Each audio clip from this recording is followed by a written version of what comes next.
La OET decidió acompañar a Salud en esta presentación, en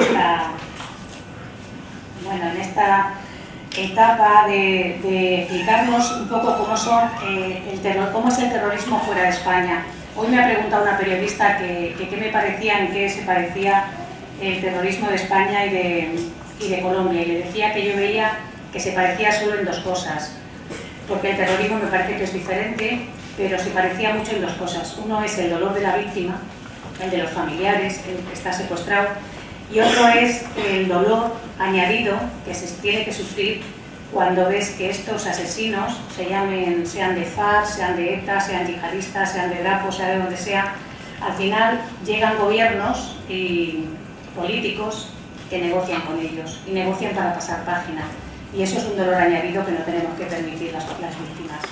Uno de los calificativos que le daban a Salud cuando yo pregunté por ella en Colombia es Salud la brava, es decir, la persona valiente que manifiesta su punto de vista en un contexto que a mí no me gusta comparar, pero desde luego es muy difícil, y aunque ahora es un país que está mucho mejor, Salud lleva allí muchos años y ha habido años muy complicados. Lo que quería es poner de manifiesto el sufrimiento de las víctimas, es decir, el secuestro.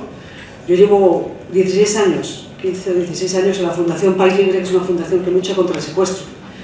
Y el secuestro es mucho más que la víctima, que el rehén, que el cautivo. El secuestro es como una mancha de aceite, es decir, la primera gota es el secuestrado, pero alrededor del secuestrado se mueven muchas tragedias.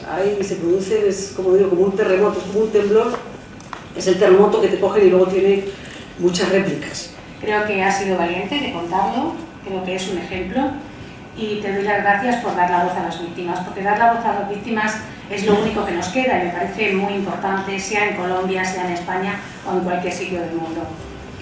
Del libro, como ya os he comentado antes, me ha sobrecogido muchísimo la historia de superación de su protagonista, Isabel, su fortaleza mental y su entereza. Yo, de verdad, que con cada línea que leía pensaba que qué habría hecho yo, ¿no? Entonces yo siempre intentaba compararme con ella y yo decía, bueno, mi sufrimiento y mi lucha ha sido después de asesinar a mi hija y ella está sufriendo, quizá mi lucha sea más dolorosa si al final su hijo se salva que la mía no pudo, pero quizá la mía fue desde el minuto cero saber que ella tenía que luchar por la justicia, porque por otra cosa no me quedaba. Sin embargo, en el caso de ella era cada día la angustia de pensar que si me equivoco en lo que estoy haciendo, si me equivoco en la negociación, si doy un paso en falso, la culpa no es de ellos que lo han secuestrado, la culpa será mía. Y yo me ahogaba pensando en cómo se tenía que sentir Isabel cada día. Yo puedo asegurar con mi propia experiencia personal que no es fácil asimilar que eres víctima del terrorismo, y yo os puedo asegurar que daría mi vida por no tener esta condición. En cuanto al tema que se toca, bueno, quizás un poco una nota sobre la forma de la novela, ¿no? Pues yo creo que es una buena novela en sí, es decir, con independencia del fondo, es una obra que mantiene la tensión, que es un lenguaje ágil, interesante. Hemos mantenido pues los dichos colombianos, entonces pues hay algunas palabras que no se entienden a la primera, pero bueno, son las que se usan en ese país, ¿no?